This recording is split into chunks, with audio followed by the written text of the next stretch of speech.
दास दे ऊपर नहीं होना, जीवते परमेश्वर के ऊपर हमारा भरोसा होना चाहिए। जिंदा परमेश्वर दे ऊपर साडा भरोसा होना है। इसलिए हम प्रभु के वचन को देख रहे हैं। इसलिए ਅਸੀਂ परमेश्वर दे वचन से सीख रहे हैं। जब साथ के साथ सामने आते हैं तो प्रभु उनको ग्रहण नहीं करता। जब 7 भरा सामने आउंदे आ तो प्रभु बोलदा इन्हां च मेरा कोई भी चुनिया नहीं है। फिर शमूएल बोलता है कोई आपका और बेटा भी है। तो फिर सामुएल यीशु नु कहंदा कोई होर बेटा रह गया है। फिर उन्होंने बोला वो तो छोटा लड़का है, वो तो भेड़ बकरी चराने वाला। तो बाप ने भी सोचा भी ओदे ते किहड़ा परमेश्वर दी निगाह होगी, ओदे भेड़ बकरियां चराउण वाला है एक। तब शमूएल ने बोला ठीक है एक बार उनको भी बुला लो। ते सामुएल कहंदा जो रह गया उन्हें बुलाओ। मन में तो परेशानी है, प्रभु आपने तो मुझे भेजा था। मन दे अंदर थोड़ी चिंता आ, परमेश्वर ने इस घर च मैनू भेजिया आ, लेकिन क्या हो रहा है? लेकिन वो चुनिया है किथे? जब यशी प्रभु के दास की बात मानता है तो जदों यशी परमेश्वर दे दास दी गल नूं मनदा आ, दाऊद को घर में बुलाता है। दाऊद जदों घरे आउंदा आ, जब दाऊद शमूएल के सामने आता है तो जदों सामुएल दे सामने दाऊद आउंदा आ, परमेश्वर बोलता है यही है मेरा चुना हुआ। तद एक आवाज आउंदी आ, ये आ मेरे मन दे अनुसार चलण वाला व्यक्ति, ये आ मेरा चुनिया। इसलिए हमारे चुनने में परमेश्वर के चुनने में अंतर है। इसलिए साडी सोच और परमेश्वर दी सोच दे विच बहुत ज्यादा फर्क है। इसलिए हमें बहुत प्रार्थना करना चाहिए इसलिए हर गल दे लई असीं बहुत प्रार्थना करनी है, और इसमें हमें नंबर होने का भी मौका मिलता है और इहदे विच सानू टुटण दा भी मौका मिलदा है। प्रभु के साथ और गहरा संबंध जोड़ने का मौका मिलता प्रभु दे नाल होर गहरा संबंध बनाउण दा मौका मिलदा है कि सब कुछ प्रभु की मर्जी से ही होना चाहिए। कि सारा कुछ परमेश्वर दी मर्जी दे नाल होना ही जरूरी है। अगर प्रभु की मर्जी नहीं होगी तो नहीं होगा। अगर परमेश्वर दी मर्जी नहीं तो कुछ नहीं होएगा।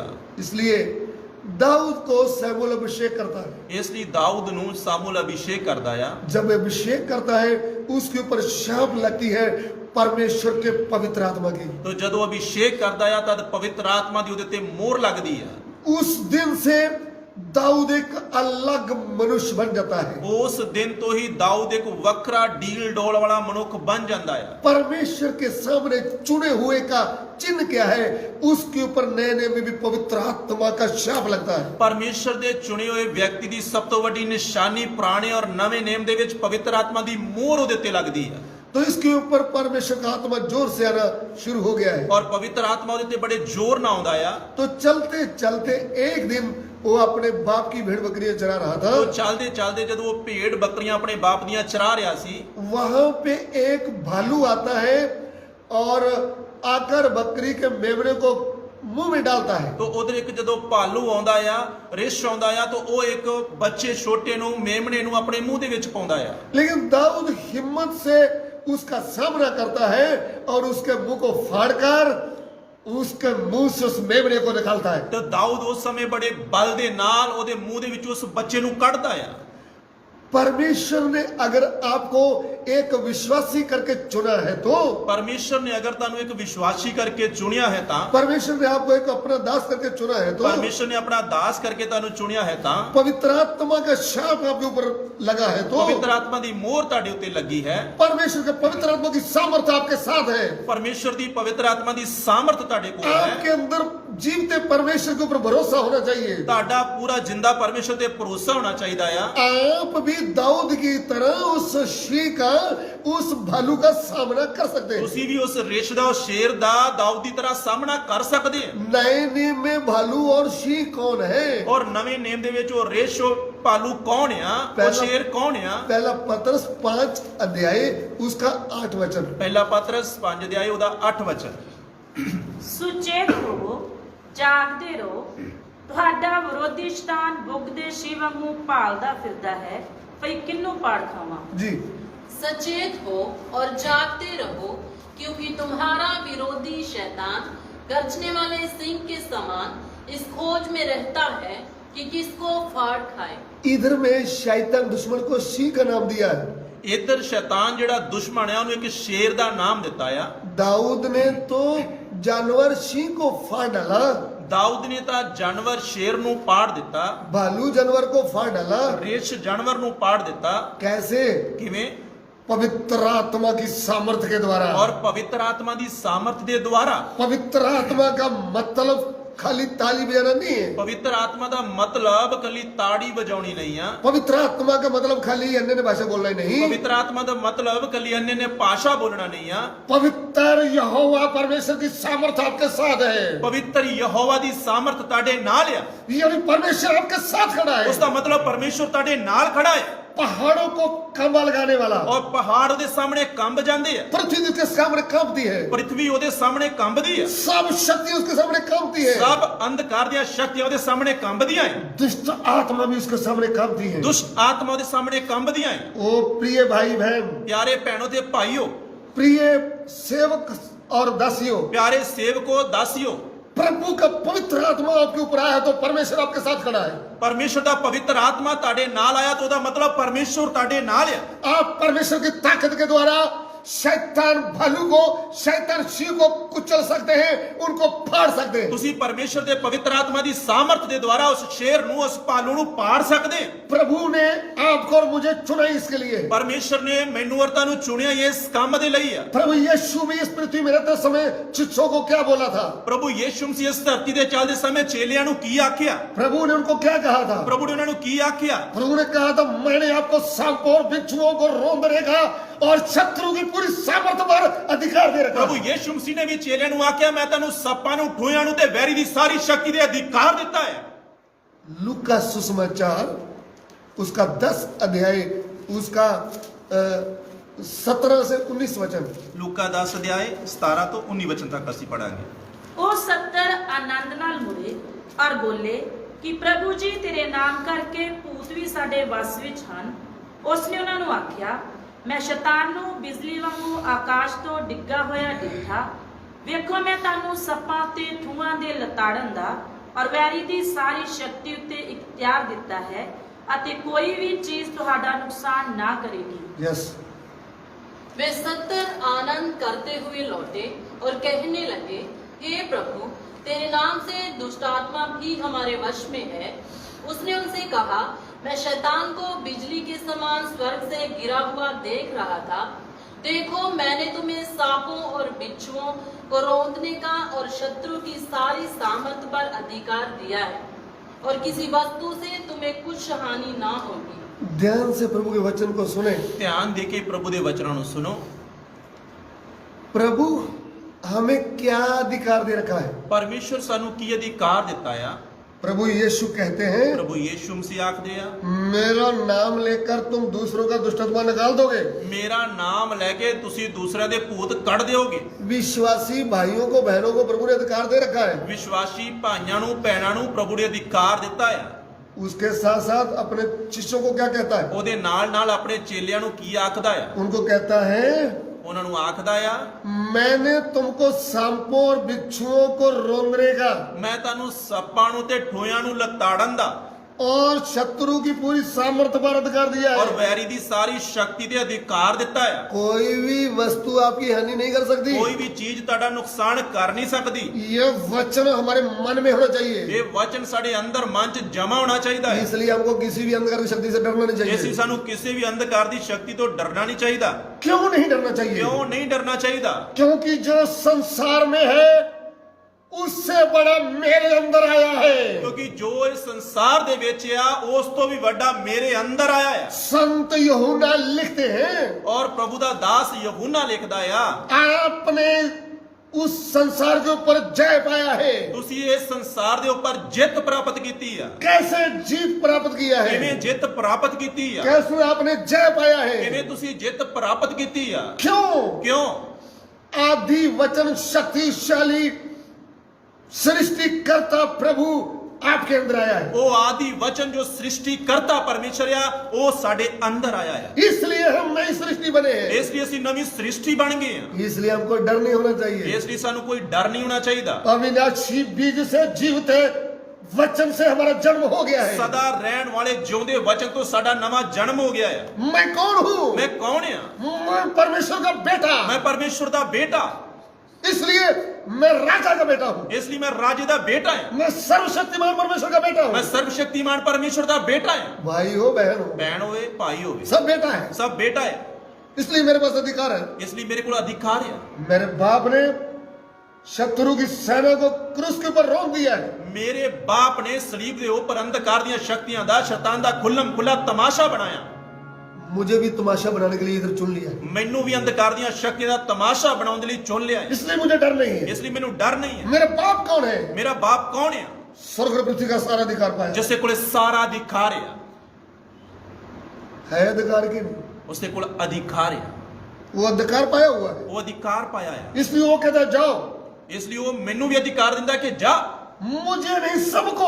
ਉਹ ਮੈਨੂੰ ਨਹੀਂ, ਸਾਰਿਆਂ ਨੂੰ ਜਿਨ੍ਹਾਂ ਨੇ ਉਹਨੂੰ ਕਬੂਲ ਕੀਤਾ, जितने वचन से जन्म लिया है उनको बोलता है जाओ। ਜਿਨ੍ਹਾਂ ਨੇ ਜਿੰਦੇ ਵਚਨ ਨੂੰ ਕਬੂਲ ਕੀਤਾ ਉਹਨਾਂ ਨੂੰ ਬੋਲਦਾ ਜਾਓ। सब जाति के लोगों को चेला बना दो। ਸਾਰੀਆਂ ਕੌਮਾਂ ਦੇ ਲੋਕਾਂ ਨੂੰ ਚੇਲਾ ਬਣਾਓ। उनको पिता पुत्र पवित्र आत्मा के नाम में बपतिस्मा दे ਉਹਨਾਂ दो। ਨੂੰ ਪਿਤਾ ਪੁੱਤਰ ਪਵਿੱਤਰ ਆਤਮਾ ਦੇ ਨਾਮ ਚ ਬਪਤਿਸਮਾ ਦਿਓ। स्वर्ग और पृथ्वी का सारा अधिकार मुझे दिया गया है। ਸਵਰਗ ਤੇ ਧਰਤੀ ਦਾ ਸਾਰਾ ਅਧਿਕਾਰ ਮੈਨੂੰ ਦਿੱਤਾ ਗਿਆ ਹੈ। इस अधिकार को लेकर हम सेवा में जाना है। ਇਸ ਅਧਿਕਾਰ ਨੂੰ ਲੈ ਕੇ ਫਿਰ ਅਸੀਂ ਸੇਵਾ 'ਚ ਜਾਣਾ ਹੈ। हमें मालूम होना चाहिए बाप मेरा कौन है। ਸਾਨੂੰ ਪਤਾ ਹੋਣਾ ਚਾਹੀਦਾ ਮੇਰਾ ਬਾਪ ਕੌਣ ਹੈ। प्रभु के नाम की स्तुति। ਪ੍ਰਭੂ ਦੇ ਨਾਮ ਦੀ ਤਾਰੀਫ ਹੋਵੇ। इसलिए दाऊद को अभिषेक किया। ਇਸ ਲਈ ਦਾਊਦ ਨੂੰ ਅਭਿਸ਼ੇਕ ਕੀਤਾ। दाऊद को ये बताने के लिए, दाऊद अभी तू मेरा है, मेरी शाप तुझ पर लगा हुआ है। ਦਾਊਦ ਦੇ ਉੱਪਰ ਪਵਿੱਤਰ ਆਤਮਾ ਦੀ ਮੋਹਰ ਲਾ ਕੇ ਸਾਬਤ ਕੀਤਾ ਕਿ ਅੱਜ ਤੋਂ ਤੂੰ ਮੇਰਾ ਹੈ। इसलिए भालू को फाड़ने के लिए शक्ति दिया। ਇਸ ਲਈ ਰਿਛ ਨੂੰ ਪਾੜਨ ਦੇ ਲਈ ਸਾਮਰਥ ਦਿੱਤੀ। इसलिए सिंह को फाड़ डाला उसने। ਇਸ ਲਈ ਸ਼ੇਰ ਨੂੰ ਪਾੜ ਦਿੱਤਾ। फाड़ने के बाद ਔਰ ਪਾੜਨ ਤੋਂ ਬਾਅਦ वो घर में आता है तो पिताजी कहते हैं देखो बेटा, कुछ जरूरी वस्तुओं खाने के लिए ले जाओ, और तुम्हारे भाई तो फौज में भर्ती है, लड़ाई चल रही है, आप थोड़ा उनकी खबर लेकर आ जाओ। ਤੋ ਜਦੋਂ ਉਹ ਵਾਪਸ ਘਰੇ ਆਉਂਦਾ ਤਾਂ ਉਹਦਾ ਬਾਪ ਉਹਨੂੰ ਇੱਕ ਆਗਿਆ ਦਿੰਦਾ ਕਿ ਤੇਰੇ ਭਰਾ ਤੋਂ ਫੌਜ ਦੇ ਵਿੱਚ ਭਰਤੀ ਆ ਤਾਂ ਤੂੰ ਉਹਨਾਂ ਦੇ ਲਈ ਕੁਝ ਸਮਾਨ ਲੈ ਕੇ ਜਾ। देखो बेटा, कई दिन से लड़ाई चल रही है, ਤੋ ਬੜੇ ਦਿਨਾਂ ਤੋਂ ਲੜਾਈ ਚੱਲ ਰਹੀ ਆ। करीब 40 दिन हो गए हैं। 40 ਦਿਨ ਹੋ ਗਏ ਆ। थोड़ा जाकर देखो लड़ाई कौन सी चल रही है। ਤੇ ਜਾ ਕੇ ਵੇਖੋ ਥੋੜਾ ਲੜਾਈ ਕਿਵੇਂ ਚੱਲ ਰਹੀ ਆ। कभी कभी हमारे भी इधर लड़ाई की बातें हम सुनते हैं, ਤੋ ਕਿਤੇ ਕਿਤੇ ਅਸੀਂ ਵੀ ਥੋੜੀਆਂ ਲੜਾਈ ਦੀਆਂ ਗੱਲਾਂ ਸੁਣਦੇ ਆ। पर मीडिया वाले बहुत गर्म गर्म खबरें देते हैं तो हम घर में बैठे डर जाते हैं। ਤੋ ਜਦੋਂ ਮੀਡੀਆ ਵਾਲੇ ਬੜੀ ਗਰਮ ਗਰਮ ਖਬਰ ਦਿੰਦੇ ਤਾਂ ਅਸੀਂ ਤਾਂ ਘਰੇ ਡਰ ਜਾਂਦੇ ਆ। बॉर्डर में तो कुछ हुआ ही नहीं, ਬਾਰਡਰ ਤੇ ਕੁਝ ਹੋਇਆ ਹੀ ਨਹੀਂ। खबरें ही ऐसी आ रही, हम ऐसा कर देंगे वैसा कर देंगे, तो हम घर बैठे बहुत देखो भाई अभी जंग लग जाएगा। तो बस खबर ही थोड़ी इदा आई तो ਅਸੀਂ डर जाने बस जंग लग जाऊगा। ऐसा एक प्रभु के वचन में भी ऐसा जंग लगा नहीं था, लेकिन जंग की बातें चल रही थी। लेकिन प्रभु के वचन भी ਅਸੀਂ देखते उस समय जंग लग गया नहीं, बस कुछ अफवाहां उड़ रही हैं। प्रभु के वचन में लिखा है, प्रभु के वचन च लिखा आया, एक पर्वत के ऊपर फलिस्तीनी लोग थे, दूसरे पर्वत में इस्राएली लोग थे, दोनों फौजें खड़ी थी, बीच में तराई थी। अभी तो हाथ पांव तो चला ही नहीं, दूर दूर से ही बातें हो रही थी। तो प्रभु के वचन च लिखा एक पर्वत के ऊपर इस्राएली लोग आ और एक पर्वत एक पहाड़ के ऊपर फिलिस्ती लोग आ। तो विच एक तराई आ जिहड़े मतलब आस पास एक दूसरे के इकट्ठे नहीं हो सकते, सिर्फ अजे गाली लड़ाई दी चल रही है। लेकिन पंक्ति बांधी हुई है, दूर से ही तलवारें पकड़ी हुई है, भाले पकड़े हुए हैं, हम काट डालेंगे, ऐसा करेंगे, ऐसा बातें चलती है। और सबना ने अपने अपने हथियार लए आ, पंक्तां दे विच लाइन दे विच सब खड़े आ और असी इस तरह कर दांगे, असी उस तरह कर दांगे, गल्लां चल रही हैं। 40 दिन हो गए, लड़ाई तो चला ही नहीं। 40 दिन हो गए, बस यही गल्लां चल रही हैं, लड़ाई नहीं हुई। अभी तो धमकियां चल रही है। अजे ते बस एक दूसरे नूं धमकियां दे रहे हैं। उस समय एक फिलिस्तियों का शूरवीर आगे आकर खड़ा जाता है, तो उधर एक फिलिस्तियों का सूरवीर योद्धा आके खड़ा हुंदा है। उसका नाम है गोलियत। तो ओदा नाम गोलियत है, गाथी गोलियत उसको बोलते हैं। तो गोलियत ओनू कहंदे आ। वो गत कराने वाला था, वो गत दा रहन वाला आ, बहुत लंबा चौड़ा है। तो ओदा कद जिहड़ा बड़ा लंबा आ। लेकिन वो आकर बोलता है, हे भाइयों, ते वो आके आंदा भी हे भरावो, हम सबको युद्ध करने की आवश्यकता नहीं, ते सानू सारियां नूं लड़न दी जरूरत नहीं। आपका एक सिपाही बाहर निकालो, तुसी अपना एक सैनिक कढो, मैं हूं ना, ते मैं हैगा, हम दोनों लड़ाई करेंगे, जो जीत जाएगा सब उसके अधीन हो जाएंगे। ते जिहड़ा जित गया वो सारे उहदे अधीन हो जाणगे। लेकिन जब उसको देखते हैं बड़े कद वाले को, हमारे इसराइल की फौज डर जाती है। ਤੇ ਜਦੋਂ ਉਹਦਾ ਉੱਚਾ ਲੰਮਾ ਕੱਦ ਕਾਠ ਦੇਖਦੇ ਆ ਤੇ ਸਾਡੇ ਜਿਹੜੇ ਇਸਰਾਈਲੀ ਲੋਕ ਇਹ ਡਰ ਜਾਂਦੇ ਆ अकेला अकेला लड़ने से डर जाते हैं। ਤੇ ਕੱਲਾ ਕੱਲਾ ਲੜਨ ਤੋਂ ਡਰਦੇ ਆ। ऐसी हालत क्यों होगी? ਇਦਾਂ ਦੀ ਹਾਲਤ ਕਿਉਂ ਆ? क्योंकि जो राजा है, राजा भी डरा हुआ है। तो उस समय राजा भी डरिया है। डर क्यों आया है? डर अंदर क्यों आया है? परमेश्वर राजा का साथ छोड़ दिया है, परमेश्वर ने राजे का साथ छड़ दिता है, इसलिए डर आया है। इसलिए डर पेश आ गया है। अभी दाऊद उधर जाता है, तो हुन दाऊद उधर जांदा है, भाइयों को खबर लेने। तो खबर लैन जब लड़ाई दे वाल उधर जांदा है, तो देखता क्या है? तो उधर की वेखदा है? उधर उनके सामने भी फिलिस्ती गोलियत आता है, तो उधर वो योद्धा फिलिस्ती गोलियत ललकारदा है, और उसका सामना कोई करता नहीं। ओदा कोई सामना नहीं कर पा रहा। वो बात देख करके दाऊद के अंदर जो परमेश्वर की सामर्थ है, उसके द्वारा उसका खून जो गर्म होता है। तो जब वो इसराइली लोगों को ललकार रहा सी तद परमेश्वर दा चुनिया जद उधर जांदा ओदे अंदर एक जलन आउंदी आ, परमेश्वर दी सामर्थ ओदे अंदर काम करदी आ। अगर आप प्रभु का चुना हुआ भाई बहन है, अगर तुसी परमेश्वर दे चुने हुए व्यक्ति जे, अंधकार की शक्तियों के अड्डे देकर आपके मन में ऐसा जलन नहीं आती, तो आपका पवित्र आत्मा सही नहीं है। तो अंधकार दी शक्तियां नु वेख के अड्डियां नु वेख के ताडे अंदर जलन नहीं आउंदी, तो ताड़ा पवित्र आत्मा ठीक नहीं है। जब लोग पत्थर, लकड़, मिट्टी, पेड़ मनुष्य के आगे दंडवत कर रहे हैं, नरक में जा रहे हैं, आप परमेश्वर के चुने हैं, तो आपके अंदर एक दर्द आएगा। जद लोग सृष्टि करता नु छड्ड के सृष्टि दी पूजा कर रहे आ, तुसी उन्हां नु वेख के अगर ताडे अंदर जलन नहीं आउंदी, तो तुसी परमेश्वर दे चुने नहीं आ। समझ रहे? ये गल समझ रहे जी? थोड़ा कठिन है, बड़ा औखा है, कड़वी बात है। औखी गल है। अगर प्रभु का आत्मा आपके अंदर है, तो आपके अंदर जलन आएगी। अगर परमेश्वर दा आत्मा ताडे अंदर, तो ताडे अंदर जलन आएगी। दाऊद तो भाइयों की खबर लेने गया था, दाऊद तो सिर्फ उधर माहौल वेखण गया, खबर लेने गया, लेकिन उधर एक दुश्मन जीवते परमेश्वर की सेना को ललकारता है। लेकिन उधर एक दुश्मन जिंदे परमेश्वर दी सेना नु ललकार रहा है। उधर में शब्द क्या आया है? उधर शब्द की आया है जो हमने पढ़ा है, पहला शमूएल 17 का 26। जो असी पहला प्रभु दे वचन जो पढ़िया, पहला सामुएल 17 दे आए उधर 26 वचन, उसी वचन के ऊपर हम ध्यान करने जा रहे उस हैं। वचन के ऊपर ਅਸੀਂ ਧਿਆਨ ਕਰਨ ਦੇ ਲਈ ਜਾ ਰਹੇ ਹਾਂ। ਤਾਂ ਦਾਊਦ ਨੇ ਆਪਣੇ ਦੁਆਲੇ ਦੇ ਲੋਕਾਂ ਕੋਲੋਂ ਪੁੱਛਿਆ ਕਿ ਜਿਹੜਾ ਮਨੁੱਖ ਇਸ ਫਲਿਸਤੀ ਨੂੰ ਮਾਰੇ ਅਤੇ ਇਸ ਕਲੰਕ ਨੂੰ ਇਸਰਾਇਲ ਤੋਂ ਹਟਾਵੇ ਤਾਂ ਉਹਨੂੰ ਕੀ ਮਿਲੇਗਾ? ਕਿਉਂ ਜੋ ਇਹ ਅਸੁੰਤੀ ਫਲਿਸਤੀ ਹੈ ਕੌਣ ਜੋ ਜਿਉਂਦੇ परमेश्वर ਦੇ ਦਲਾਂ ਨੂੰ लज्जावान करे? तब दाऊद ने उन पुरुषों से जो उसके आसपास खड़े थे पूछा, जो उस फिलिस्ती को मार के इस्राएलियों की नामधराई दूर करेगा, उसके लिए क्या किया जाएगा? वह खतना रहित फिलिस्ती क्या है कि जीवित परमेश्वर की सेना को ललकारे? आमीन। दाऊद आसपास से पूछता है, दाऊद अपने आस-पास तो पूछदा है, बोलता इस फिलिस्ती को मारने के बाद क्या मिलेगा? तो दाऊद पूछदा है ਜਿਹੜਾ ਅਸੁੰਤੀ ਫਿਲਿਸਤੀ ਹੈ ਇਹਨੂੰ ਮਾਰਨ ਤੋਂ ਬਾਅਦ ਮਿਲੂਗਾ ਕੀ? ये जो जीवित परमेश्वर के लोगों को परेशान कर रहा है, ਇਹ ਜੋ ਪਰਮੇਸ਼ਰ ਦੇ ਦਲਾਂ ਨੂੰ ਲੱਜਿਆਵਾਨ ਕਰ ਰਿਹਾ ਆ, ये है कौन? ਇਹ ਕੌਣ ਆ? ऐसी जलन दाऊद के अंदर आती है। दाऊद ਦੇ ਅੰਦਰ ਇਹ ਜਲਨ ਆਉਂਦੀ ਆ। दाऊद एक निर्णय लेता है, ਤਾਂ दाऊद ਇੱਕ ਫੈਸਲਾ ਲੈਂਦਾ ਆ,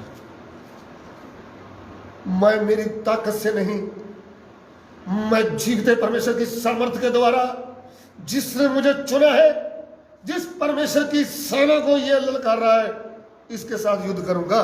ਤਾਂ दाऊद ਇੱਕ ਫੈਸਲਾ ਲੈਂਦਾ ਕਿ ਮੈਂ ਆਪਣੇ ਬਲ ਦੇ ਨਾਲ ਨਹੀਂ ਬਲਕਿ ਯਹੋਵਾ ਪਰਮੇਸ਼ਰ ਜੋ ਮੇਰਾ ਬਲ ਆ ਆਮੀਨ। ਉਹਦੇ ਨਾਮ ਦੇ ਵਿੱਚ ਮੈਂ ਦੇ ਵਿਰੋਧ ਦੇ ਵਿੱਚ ਆਉਂਗਾ। हम मिट्टी के बर्तन हैं, ਅਸੀਂ ਤਾਂ ਸਿਰਫ ਮਿੱਟੀ ਦੇ ਬਰਤਨ ਹਾਂ। हम अंधकार की शक्तियों को अपनी ताकत से कुछ नहीं कर सकते, ਅਸੀਂ ਅੰਧਕਾਰ ਦੀਆਂ ਸ਼ਕਤੀਆਂ ਦਾ ਸਾਹਮਣਾ ਆਪਣੇ ਬਲ ਨਾਲ ਨਹੀਂ ਕਰ ਸਕਦੇ, लेकिन जिसने पांव के नीचे कुचल डाला है, उसकी सामर्थ्य से हम सब कुछ कर सकते हैं। ਲੇਕਿਨ ਜਿਹਨੇ ਅੰਧਕਾਰ ਦੀਆਂ ਸ਼ਕਤੀਆਂ ਨੂੰ ਆਪਣੇ ਪੈਰਾਂ ਥੱਲੇ ਕੁਚਲ ਦਿੱਤਾ ਆ, ਅਸੀਂ ਉਸ बल दे नाल सब कुछ कर सकते हैं। पौलुस प्रेरित कहता है, जो मुझे सामर्थ्य देता है, प्रभु दा दास पौलुस कहंदा ओ जो मेनू सामर्थ दिंदा ओदे नाल मैं सब कुछ कर सकदा हां, उसके द्वारा मैं सब कुछ कर सकता हूँ। उस बल दे नाल मैं सब कुछ कर सकदा हां जो मुझे सामर्थ्य देता है। जो मेनू बल दिंदा है।